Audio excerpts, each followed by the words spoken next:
A seismic shift is happening right now in Hungary. Prime Minister Peter Magyar has only just been sworn in, but he's already setting off a political earthquake. The Hungarian people have given us a mandate to put an end to decades of drifting. They have given us a mandate to open a new chapter in Hungary's history, not only to change the government, but to change the system as well, to start again. And this is why Hungarians are hungry for change and hopeful for the future. Critics have called their nation a disruptive pro-Russian drag within the European Union, one that blocked aid to Ukraine. And Hungary's economy stagnated in recent years under former Prime Minister Viktor Orban's illiberal economic model. It was also ranked the most corrupt EU member state, straining public finances. Foreign investors have welcomed Peter Magyar's election victory, with the forint currency hitting four-year highs against the euro. The cost of government borrowing also fell. Orban's illiberal policies also led to tight controls on Hungary's media. Our reporter Jakab Kuczogi gave us some insights into the political changes now underway for journalists working in the parliamentary building in Budapest. From inside the building, the change is clearly visible. As journalists, we can move much more freely than before. New MP stops and talk to us and answer questions, something that almost never happened under the previous system. For Peter Magyar, today marks a shift from opposition momentum to governing responsibility. The challenges ahead are significant: restoring trust with the European Union in order to unlock frozen EU funds and reforming public broadcasting after years of political control. While the Orban era as a dominant political force appears to be over, its institutional legacy remains. Many laws and structures are still in place. So today is not a final break, but a clear signal that political dynamics inside the building have begun to change. Hungary's state media became a mouthpiece for the government, according to Reporters Without Borders. The result was this scathing attack by the then Prime Minister-elect, which went viral. Peter Magyar appeared on the state-controlled TV network M1, the first time he was permitted on the network in a long time, despite having been the most prominent opposition leader. Asszony, pillanatra itt körbenézek, és jó érzés itt lenni. Másfél évvel azután, 2024. szeptember 26 után, amikor utoljára itt jártam, amikor utoljára beengedték ide a legnagyobb pártnak a vezetőjét. Bocsásson meg, elnök úr, többször hívtuk önöket, erről e-mailek vannak, és nyilván ezt majd a két sajtóosztály egymás közt lelevelezi, mert hogy ezek az e-mailek megvannak. Szerkesztő asszony, ezt már a Kossuth ágyban játszottuk, 2026. januárig nem hívtak, be se engedtek. Ha esetleg elfelejtettek volna, volt itt tüntetés is, minden itt a Kunigund utcában, de semmi gond nincsen, nincs bennem személyes sértettség, sem azért, hogy önök itt reggel, délben, este gyaláztak személyemben a családomat, a hozzám közel állókat, civil embereket. Azt, hogy a családját gyaláztuk volna, ezt ne haragudjon, de valamennyi kollégám nevében szeretném kikérni. Itt ebben a stúdióban többször elhangzott, hogy az én kiskorú gyerekeim nem állnak velem szóba, miközben velem élnek. És utána tegnap voltam velük, sok hét után először el tudtam velük megjegyzni. Nem hiszem, hogy ez műsorvezetőtől hangzott el. Minden esetre azt tudom önnek mondani, hogy nincs bennünk személyes sértettség, de a programunk egyik eleme az, hogy ennek a hazugsággyárnak a Tisza kormány megalakulása után vége van. Fel fogjuk függeszteni azonnal ezt a hazug hírszolgáltatást, amit folyik, és meg fogjuk teremteni a független, objektív, pártatlan feltételeket a többi parlamenti párttal, a többi szakmai szervezettel együtt, hogy ez a propaganda, ami itt folyt, megengedő befejezzem? Persze. Ha már így másfél évet vártam erre a pár mondatra. Nem állt szándékomban a szavába. Köszönöm szépen. Szóval meg fogjuk teremteni a független, objektív, pártatlan média feltételeit. Tudjuk, hogy nincs tökéletes média, de ami itt folyt 2010 óta, ami után Goebbels vagy az észak-koreai diktátor is megnyalta volna a 10 ujját, hogy egy igaz szó nem hangzott el, az biztos, hogy nem folytatható. From Princeton University, Professor Kim Lane Scheppele has tracked Hungarian politics and constitutional development since the 1990s and also lived there for a considerable time. Kim, it's great to see you.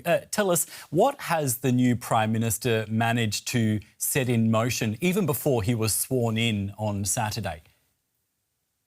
Yes, well, it's lovely to be back, and I must say it's a really happy day in Hungary today for so many people who just couldn't imagine that this day would come. So it turns out that ever since the election, when Peter Magyar was able to swing, all of these districts that had voted for Orban and to turn almost the entire map of Hungary blue, which is his party color, what's happened is that already a huge amount has changed. So immediately after the election, suddenly there were people, including from public broadcasting, who were writing letters to Peter Magyar saying, look, we haven't wanted to do this all these years, and we are eager to change sides. So from within the government already, he had a lot of people who were pretending like they'd never held up the old government. Maybe that was true, but they're certainly willing to work with him now. One of the most significant things is that he said, the Orban people were smuggling all of their assets out of the country, and he called on the tax office to block the transfers of funds. And even though he had not yet taken office, the tax office started to block the transfers of funds. Right. So the government was already acting like it was already under his leadership, even before the inauguration.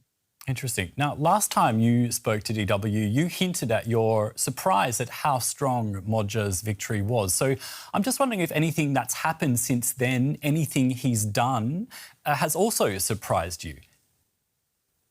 Well, I think a lot of people didn't quite know exactly who Peter Magyar was or who he would be when he was elected.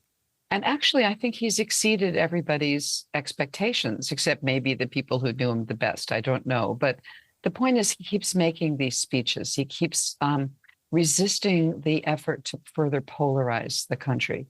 He's been trying to be very much more inclusive than everybody thought he might be. So just for example, today at the parliament, he invited in this Roma children's singing group to sing the Roma informal anthem in the halls of the parliament. Now, the far-right party got up and walked out. I guess that's not surprising, but the point was inclusive even of the Roma community. And he said in his inaugural speech, he apologized on behalf of the new government to all the people that Viktor Orban had demonized beforehand.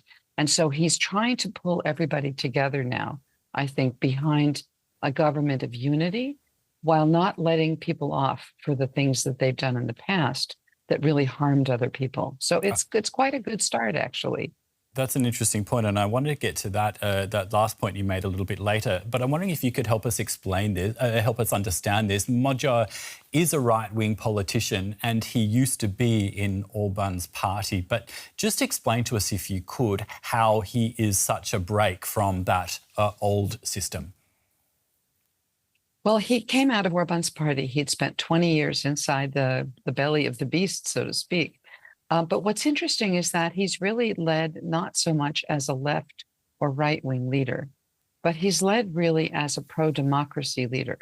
And so his campaign and most of the speeches he's given since the election have emphasized the restoration of democracy, the restoration of sort of dignity to all of the communities that have been harmed in the past.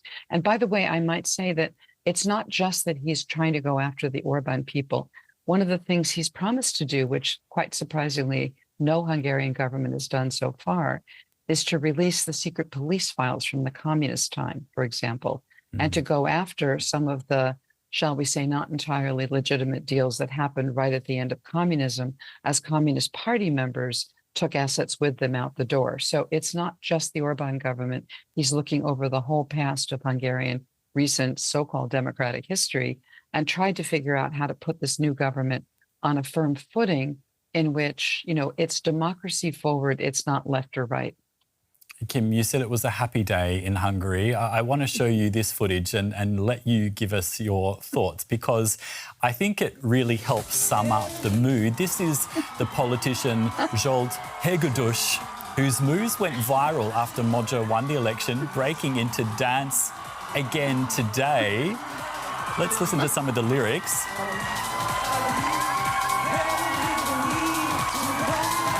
Strange things will happen, I think we heard. We can see the crowds there filming on their mobile phones, helping, I guess, getting ready to help this moment go viral again. And then we can see some of the others, his colleagues, joining in. Have you ever seen anything like this before? Well, you know, on election night, this is Zsolt Hegedűs. She's actually just been named the health minister. So he's quite a good ad for like getting people moving and exercising. Hungary's not a really exercising kind of place, you know. So this is the new younger Fidesz, right? And so he reprised this now on the actual inauguration night. And now the whole TISA fraction in the parliament joined in dancing. And they led this kind of dance party that's gone on all night. I've been listening in as they're all singing. They're singing in Hungarian. They're also singing in English. They did this wonderful rendition of, you know, Freddie Mercury and Queen's "We Are the Champions," you know, waving Hungarian flags. I mean, it's just really amazing. And the audience is very young. This is one other thing to say. You know, Orban's been in power for 16 years. You know, if you're 30, he's been president or prime minister for half your life. You know, so the idea that politics could be remade, especially for young people who haven't experienced anything else, that's really one of the things to cheer on about this particular night. Yeah. Once the party's over, though, let's talk a little bit about what Magyar is up against. He's already proven that Viktor Orban can be defeated, but can the damage that Orban left behind really be repaired? Well, I think that Peter Magyar is off to a good start in the sense that he's listed a set of offices that will have to have new people in them. Now, one of the problems is that Viktor Orban dug his system in very deeply. So, for example, there are a lot of laws that can only be changed by a 2/3 vote of the parliament. Well, that's fine. Peter Magyar has 2/3. The problem is there are a lot of people who can only be replaced by a 2/3 vote of parliament, which he has. The problem is they have very long terms of office. So the question is, can you fire the national president? They dug in that office with a legal change last year so that it makes it very hard for the parliament to impeach the president. So I don't quite know how Magyar is going to go forward to remove all these people from the positions that they've held. He has now called on a list of them to resign and given them a deadline of the end of May. So you see that he's actually moving forward. He's also come forward with a couple of plans to do things that he can probably do on his own without the veto players. And the first thing is to establish this office for what he's calling national asset recovery, to try to claw back the money that the Orban government put into private pockets instead of into public uses. And that got a lot of cheers from the parliament today, not from the Fidesz side of the parliament, but his people were totally on board with that. Let's talk a bit more about money, because the clock is ticking to secure billions of euros, which was suspended by the EU, which Magyar needs to kickstart the economy and help shore up the public finances. I guess there are a lot of public expectations on him regarding this. Exactly. So he promised to restore EU funds. Now, all those EU funds come with conditions, and the ones that have the first deadline are the so-called recovery funds. Those were the funds that were supposed to be allocated for COVID-related harms. And they're about to expire completely in August. So in order for Hungary to get those funds, they have to fix things rather quickly.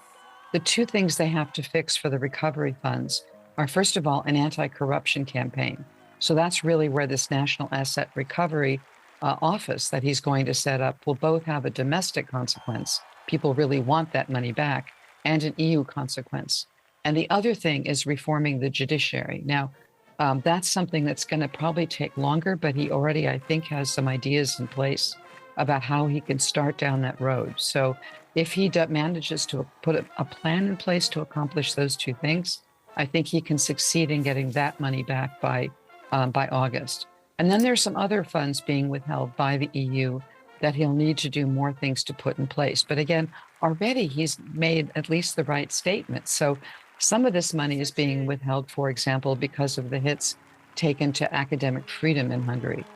And Magyar's already given a speech saying he's going to restore the funds to universities that Orban cut. He's going to remove the political oversight of the Academy of Sciences and restore their research institutes. So he is literally going through the checklist of what the EU has demanded and already said that he's prioritizing those issues. Kim Lane, Scheppele, let's listen to another part of Magyar's inauguration speech, because he points to some of his potential stumbling blocks. I'm not standing here because I'm different from anyone else in the country. I'm not. I stand here because millions of Hungarians decided they want change. And this trust we have received is both an honor and a serious moral obligation, but also a wonderful feeling. We must understand, however, that there can be no beginning without reconciliation. There can be no reconciliation without justice. And there can be no justice without confronting the past. We need confrontation, justice, reconciliation, and to start anew. If any of these are missing, the Hungarian people who empowered us will have to be disappointed again. Kimlane Scheppele, no reconciliation without justice. This sounds a bit like a warning. How do you see it? Yeah, I think there's a peace message and a warning message in what you just quoted. So the peace message is that his idea of accountability is both accountability for what happened under the Orbán government, but accountability for what happened in that transition from communism, which was one of the things that Orbán had used as his rallying cry. And Orbán never dealt with those issues. For example, the Orbán government never dealt with the release of the secret police files from the communist time, and so on. So basically, Peter Magyar is saying the entire past is open now for accountability. So it's not just singling out the Orbán people. And that's kind of in some ways, a peace offering to the Orbán people that he's going to go after the corruption they worried about. But the warning is that there are these veto players. So the president of the country can still veto any legislation that even Magyar's 2/3 parliament can pass. And so Peter Magyar today also called on the president of the country in front of him in the parliament to step down by the end of May. And the president of the parliament responded by saying, we believe in the rule of law. Okay, sounds perfectly fine until what you realize is it means that he's not going anywhere and he's going to veto the laws that this parliament passes. And that's the next showdown that Peter Magyar is going to have to face. So we'll see how he handles that. That will be very interesting to observe, as you say. Let's zoom out for a moment. Do you think Hungary could be at the epicenter of a political shift against the right in Europe? Well, I think one of the things this has proved is that if you can do it in Hungary, you can do it anywhere. Like, this is one of the most tilted political systems, election systems that have been completely corrupted. So if you could win against those odds, then you can win anywhere. And I think Peter Magyar has shown a way forward for governments that are really facing serious challenges from the right that are pulling over the center right. This is what also happened in Hungary, right? So what you have to do is just to think left and right is not the axis along which European politics has to be fought anymore. It's a democracy-autocracy axis. And you can unify big parts of the country around this idea that you have to renew democracy in a way that is broadly acceptable across a big political spectrum. And I think if other countries can do that, then the discontent that has been fueling the far right can go into a government renovation effort in the name of democracy. And I think that's actually a hopeful potential note for European politics. I might add, it's also a potential hopeful note for us here in the US. Yeah, let's talk a bit more about that, though, how this is being seen by the US. You're saying a hopeful note, but from Donald Trump's perspective, he's losing a key European ally in Viktor Orban.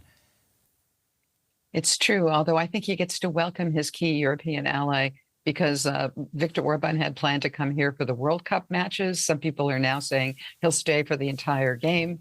Some people are claiming Viktor Orban will seek asylum in the US, so who knows? The thing about Orban, though, is that he put together a very solid network of right-wing parties in Europe. And a lot of that was funded by something called the Mateusz Corvinus Collegium in Hungary, which actually is still a very rich organization that does not rely on new state subsidies for its existence. And that is going to continue.